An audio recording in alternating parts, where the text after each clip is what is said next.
Graça e paz, meus amados irmãos, mais uma vez estamos reunidos agora para o nosso momento da Igreja Presbiteriana Memorial, as Sociedades Internas e Família. Estamos estudando a nossa confissão de fé e para esta noite teremos o privilégio de receber o seminarista Hudson Tiago, ele que é quartanista do 4º ano, encerrando agora, é oriundo de Natal. Tem servido também na Igreja Presbiteriana da Aliança, com o reverendo Paulo Brasil, e é também da Igreja Presbiteriana Esperança, em Natal. Louvamos a Deus pela vida do seminarista. Ele hoje estará também nos trazendo o capítulo 29, acerca da ceia do Senhor, tema tão precioso para nós. Que Deus assim nos abençoe e nos conceda cada vez mais o entendimento, a compreensão da sua palavra. Deus os abençoe. Meus irmãos, é um prazer poder servi-los, poder servir a Igreja Presbiteriana Memorial. Agradeço aqui ao convite do pastor Isaac, agradeço a confiança do conselho e espero que esse estudo seja edificante para todos os irmãos. Nós vamos estudar hoje o capítulo 29 da Confissão de Fé do Westminster, que trata acerca de um assunto extremamente importante para a vida da igreja, que é a ceia do Senhor. Em primeiro lugar, meus irmãos, ao olhar esse capítulo e ao falar sobre a ceia do Senhor, nós não podemos esquecer, em hipótese alguma, que a ceia do Senhor é, antes de tudo, um meio de graça. E o meio de graça é o meio pelo qual o Senhor nos concede as bênçãos da redenção. Então, uma vez salvos, nós precisamos ser batizados, participar da ceia do Senhor, nós precisamos da pregação da palavra, entre outras coisas, para que a nossa fé ela se desenvolva, para que a nossa fé ela amadureça. Então os meios de graça são isso, e os sacramentos, assim como a palavra, os sacramentos eles têm esse sentido como meios de graça coletivos, meios de graça que nós experimentamos conjuntamente como corpo de Cristo. A ceia do Senhor é o sacramento do corpo e do sangue. Ele não é baseado em nenhuma tradição da igreja, mas foi instituído pelo próprio Cristo como o ministro da nova aliança, substituindo a Páscoa, que era o sacrifício do Cordeiro na antiga aliança, como nós sabemos. O Evangelho de Mateus, no capítulo 26, versos 26 ao 28, conta como foi que Cristo instituiu isso. Então diz assim o texto: enquanto comiam, tomou Jesus um pão e, abençoando-o, partiu e o deu aos discípulos, dizendo: tomai, comei, isto é o meu corpo. A seguir tomou um cálice e, tendo dado graças, o deu aos discípulos, dizendo: bebei dele todos, porque isto é o meu sangue, o sangue da nova aliança, derramado em favor de muitos para a remissão dos pecados. Os elementos da ceia, meus irmãos, eles não são de forma alguma mágicos. Eles têm uma representatividade, eles têm um simbolismo que é instituído pelo próprio Cristo. Mas os elementos em si, eles não têm propriedades especiais como amuletos, nem mesmo depois de terem sido abençoados, eles não se tornam mágicos.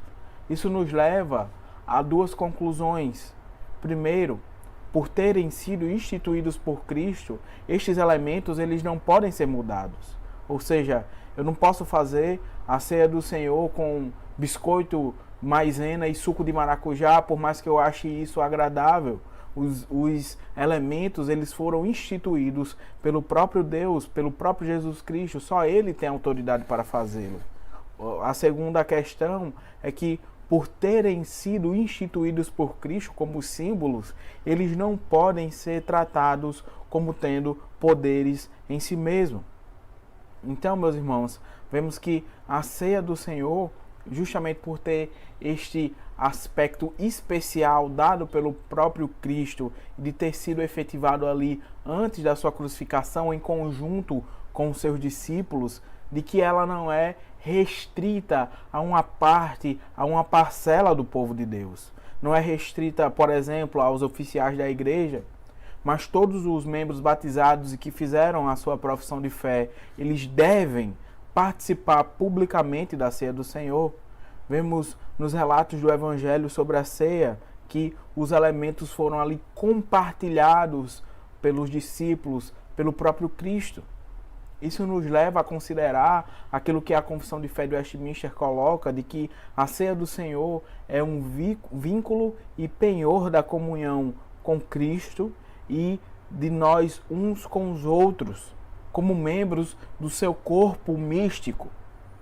Obviamente, meus irmãos, pelo tamanho das igrejas, que tem muito mais do que 13 pessoas, e ainda nesse tempo de pandemia, nós não nos assentamos mais em uma mesa só. Mas o sentido ainda permanece sendo justamente esse de nos assentarmos à mesa do Senhor. Você, quando está partilhando o pão e o vinho, você está partilhando com seus irmãos de eternidade.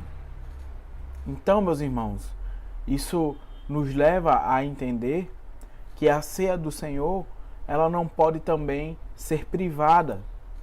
Uma pessoa não pode abrir sua geladeira e ali pegar um suco de uva e pegar um pedaço de pão e ministrar a ceia para si mesmo.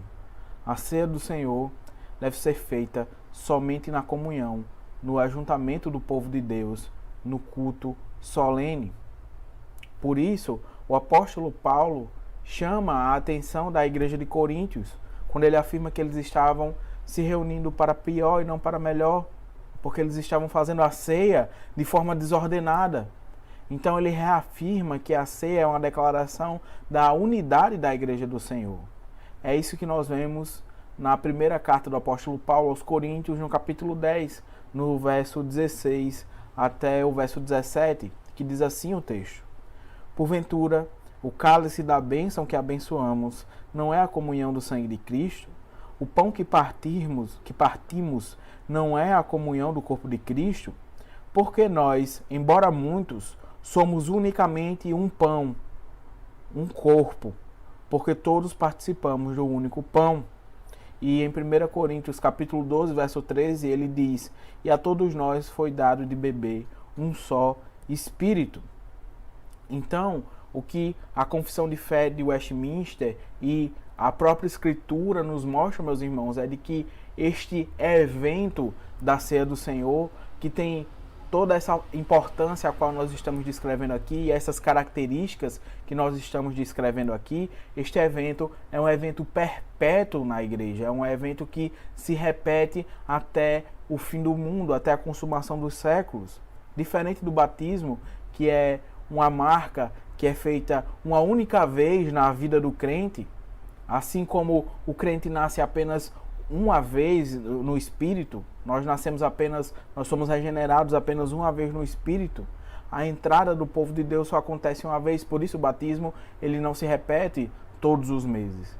O batismo ele substitui a circuncisão que acontecia no Antigo Testamento e que também era única, apenas quando o bebê nascia, o bebê macho, né, o do sexo masculino nascia, então era feito a circuncisão e a pessoa não fazia mais durante a sua vida. Se uma pessoa fosse convertida ao judaísmo, depois de adulta, ela teria que fazer a circuncisão, mas apenas uma vez na vida.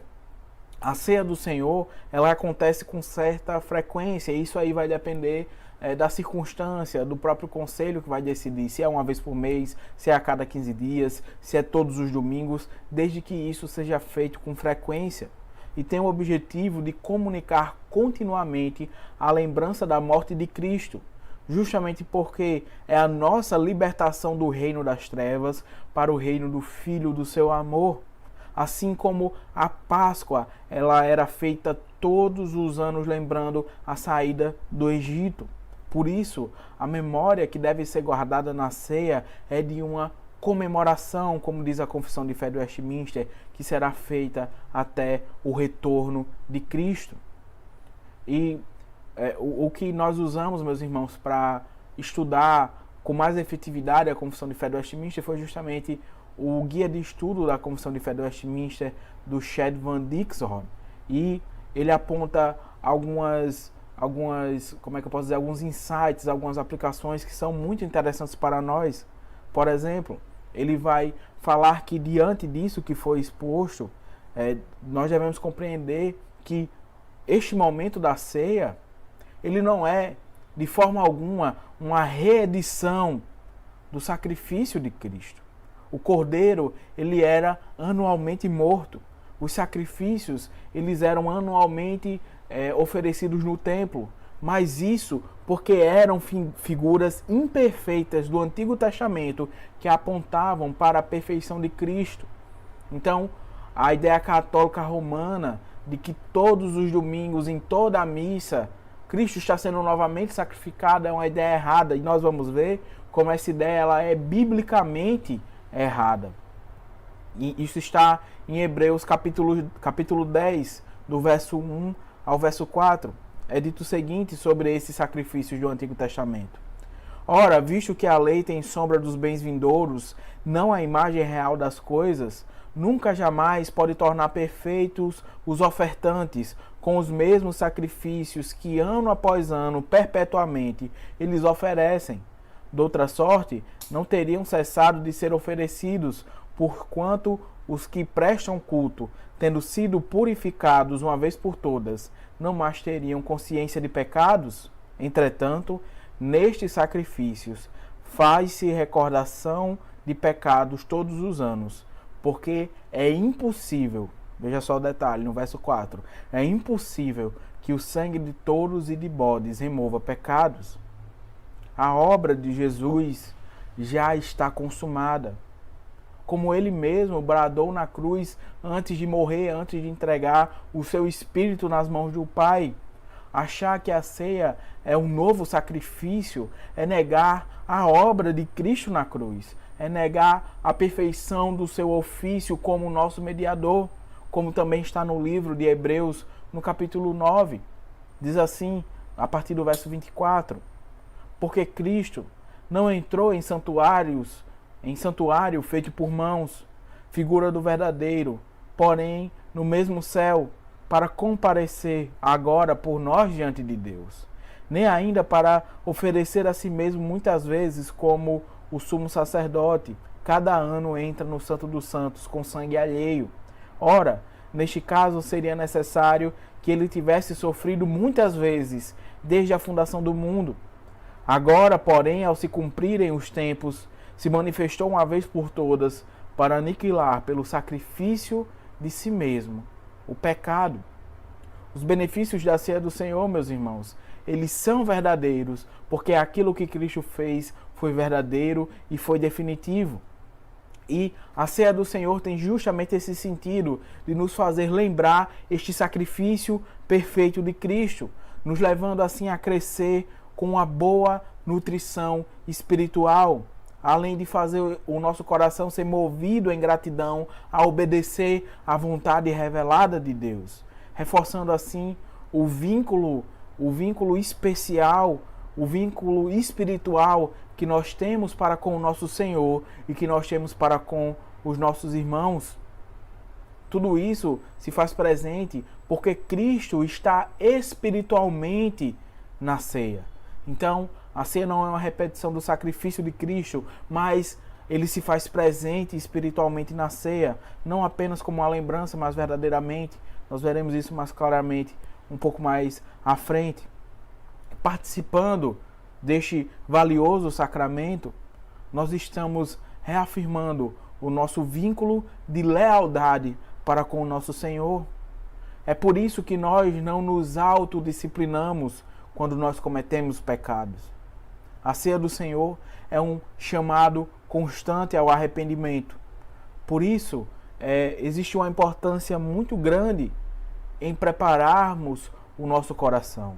Existe uma necessidade muito grande de encararmos a ceia do Senhor não apenas como um ritual, mas como uma comunicação do Deus vivo para com o seu povo. Por isso o apóstolo Paulo alerta em 1 Coríntios capítulo 10, verso 21. Não podeis beber o cálice do Senhor e o cálice dos demônios. Não podeis ser participante da mesa do Senhor e da mesa dos demônios. E é por esse motivo, meus queridos, que a palavra do Senhor e os sacramentos, eles estão interligados, eles estão conectados. Aquele que administra a ceia também é aquele que pastoreia a igreja, é aquele que cuida do alimento, é aquele que cuida das fraquezas e das angústias do rebanho. Quando a Confissão de Fé de Westminster afirma que os ministros são aqueles que devem ministrar a ceia, não é de forma alguma um eco sacerdotal da Igreja Católica. Não é como o entendimento do católico romano de que o sacerdote tem poderes místicos, mas é no sentido ministerial. Aquele que serve a igreja com a pregação da palavra, também é aquele que é escolhido por Cristo para administrar a ceia do Senhor. Por isso, este vínculo entre a palavra e o sacramento, aquele que exorta também é aquele que alimenta, é aquele que serve a ceia do Senhor, é aquele que, junto com o conselho da igreja, tem a autoridade para, caso algum membro siga obstinado em seu pecado, para discipliná-lo. Então as duas coisas estão ligadas. A ceia do Senhor é um vínculo pactual que nós temos para com Deus. E por isso essas duas coisas estão conectadas. As duas coisas estão interligadas porque é somente através da palavra de Deus, aplicada pelo Espírito Santo aos nossos corações, que os sacramentos nos nutrem verdadeiramente e espiritualmente. Logo, qualquer acréscimo feito a este sacramento ou qualquer redução do significado deste sacramento deve ser negada. Como, por exemplo, se ajoelhar diante dos elementos ou guardar os elementos como se fossem um amuleto ou qualquer outra coisa que acrescente o simples partilhar do pão e do vinho. Isso deve ser negado. Obviamente, nós não estamos falando aqui de circunstâncias como servir em cálices separados, né? Como a igreja tem feito há muitos anos já, servir em pequenos cálices, ou com o pão já partido, ou nesse momento de pandemia, como as igrejas têm feito, em pequenos potes separados para que não haja contaminação daquele alimento. O que nós estamos falando são justamente de rituais e significados que são acrescentados à ceia ou retirados da ceia, justamente com sentido muitas vezes mágico ou supersticioso. Falando então de acréscimo e de significado, nós temos que tratar do assunto da transubstanciação e também do assunto da consubstanciação. A transubstanciação é própria da Igreja Católica, meus irmãos, e afirma que o pão, ou no caso a hóstia, como é servida hoje, se torna de fato a carne de Cristo e que o vinho se torna de fato o sangue de Cristo. Os problemas decorrentes dessa posição são, em primeiro lugar, quando você faz isso, você confere um caráter literal a algo que é claramente simbólico na Escritura. E, em segundo lugar, você cria superstições com esses elementos, como a proibição dos fiéis de beberem vinho para que o sangue de Cristo não seja derramado no chão. Então, para os irmãos que por acaso não saibam, na Igreja Católica, o fiel, ele não pode beber o vinho. A hóstia é molhada no vinho, mas o único que bebe o vinho é o sacerdote. Eles dizem que isso não pode ser feito justamente para que não tenha... O fiel, ele não pode beber o vinho, isso não pode ser feito para que o sangue de Cristo não caia no chão. E nós vemos, meus irmãos, claramente que esse entendimento supersticioso e mágico, ele é errado. Porque se você faz isso, você está dizendo que o corpo de Cristo é dominicalmente rasgado, você está dizendo que o sangue de Cristo é dominicalmente derramado. E como vimos, isso é antibíblico, como no texto que nós lemos na carta aos Hebreus e como está exposto na Confissão de Fé de Westminster. A consubstanciação, ela é uma interpretação que fica no meio do caminho, é uma interpretação que vai dizer que os elementos, eles não se transformam em carne e em sangue, mas a carne e o sangue estão sob e nos elementos.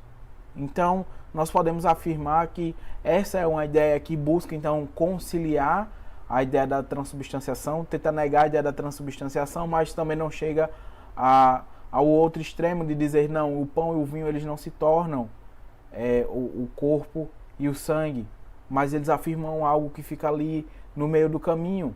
E com isso nós temos os mesmos problemas que são decorrentes da transubstanciação. E se por um lado esses extremos falam em transformação de substância ou em consubstanciação, nós temos o outro extremo, que é o da visão memorial da ceia do Senhor. Esta visão ela é praticada geralmente por igrejas independentes e tem um sentido de que Cristo ele não está presente ali de forma alguma, nem espiritual, nem física. Aqueles elementos são apenas memoriais, não há bênção, não há comunicação da graça neles, a não ser a lembrança do sacrifício de Cristo. Essa é uma posição que é rejeitada porque tira o significado da bênção espiritual mais profunda do que a simples lembrança. E a nossa posição, a posição da IPB e das igrejas reformadas de uma forma geral, é que Cristo se faz presente espiritual e realmente. É isso que está lá na nossa Confissão de Fé do Westminster, baseada no ensino da Escritura. Isso está na seção 7 do capítulo 29. Nós não podemos, em hipótese alguma, confundir espiritual com irreal ou com artificial. Por isso, a ênfase da Confissão de Fé de Westminster no realmente. Deus é espírito e é real. Nós temos um espírito e nós discernimos as coisas espiritualmente. Na ceia, pela fé, nós somos alimentados e providos espiritualmente pelo nosso Salvador.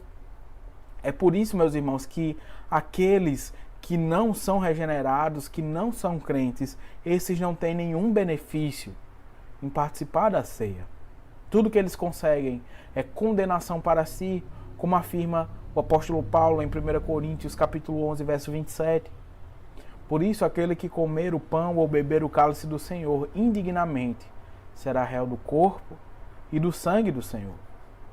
Se achegar à mesa do Senhor sem ter Cristo como seu mediador é arrogância.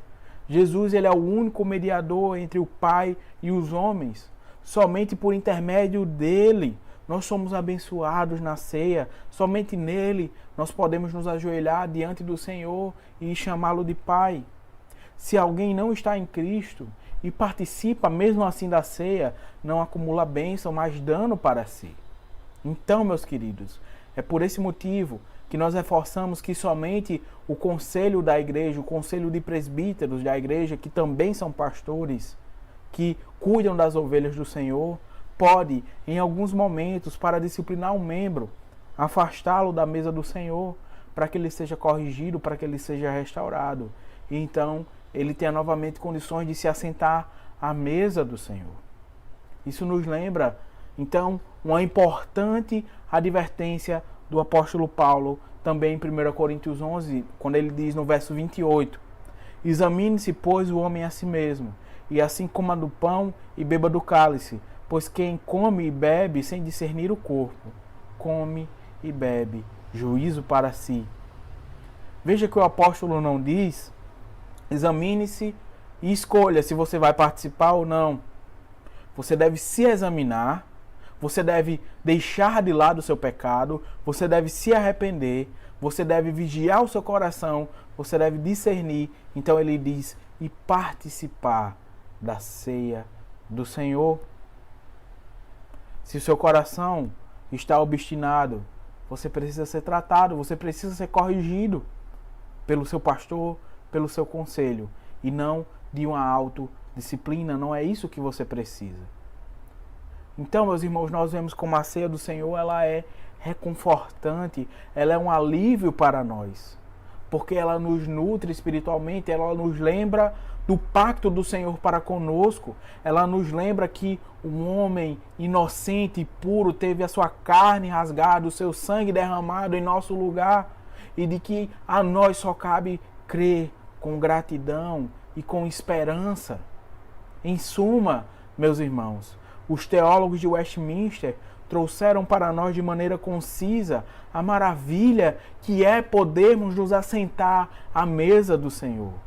E como certamente o coração dos irmãos ficou triste nesses dias em que nós fomos impedidos de nos assentar à mesa do Senhor, e como o coração de vocês deve ficar alegre de fazer isso novamente, de poder novamente partilhar do pão, partilhar do vinho, de poder novamente sentir este vínculo com Deus e com seus irmãos, com o nosso coração alegre, com a certeza de que Cristo se faz presente espiritualmente em nosso meio. Nós podemos ceiar ao Senhor, sempre considerando a seriedade e ao mesmo tempo o grande privilégio que é nos assentarmos nessa mesa, a qual somente aqueles que foram libertos da escravidão, do pecado, se assentam. Com certeza, se algum dos irmãos recebesse o convite de um governador, de um senador, talvez do presidente da República para se assentar para se assentar com ele à sua mesa, você se sentiria honrado, você se sentiria importante, talvez. Imagine que você está, imagine não, lembre-se que você está se assentando à mesa do Rei dos Reis, à mesa do Senhor dos Senhores. E diferente do que muitas vezes os encontros com, por exemplo, com políticos e pessoas poderosas geralmente significam que são relacionamentos de favores e relacionamentos ali que indicam alguma relação que vai além da questão afetiva, digamos assim. O encontro que nós temos com o nosso Deus é um encontro de amor, é um encontro no qual Ele não busca nada em troca de nós. Ele não busca o nosso favor, Ele não busca receber algo de nós. Pelo contrário, meus irmãos, Ele só busca nos dar gratuitamente bênçãos e bênçãos espirituais. Então, meus irmãos, que fonte maravilhosa que nós temos de crescimento espiritual, que é a ceia do Senhor, como um prenúncio de que um dia nos assentaremos com Jesus face a face. E essa comunhão não será mensal, não será quinzenal, não será semanal, mas será eterna.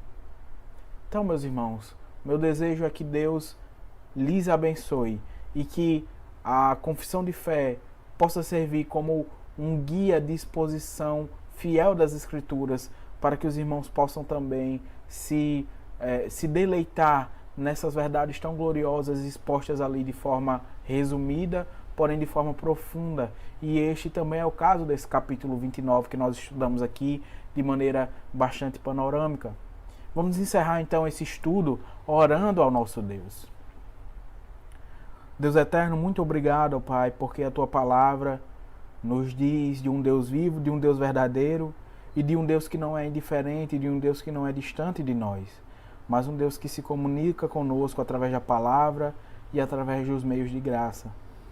Que a Igreja Presbiteriana Memorial, Senhor, possa ser sempre agraciada com presbíteros e pastores fiéis, ó Pai, como o pastor Isaac, que ministram fielmente a palavra e os sacramentos, para que a Igreja cresça e seja espiritualmente abençoada, Senhor. Assim nós te oramos e te agradecemos pelas verdades tão preciosas da Tua palavra. No nome de Jesus. Amém. Que os irmãos fiquem com Deus, que o Senhor os abençoe.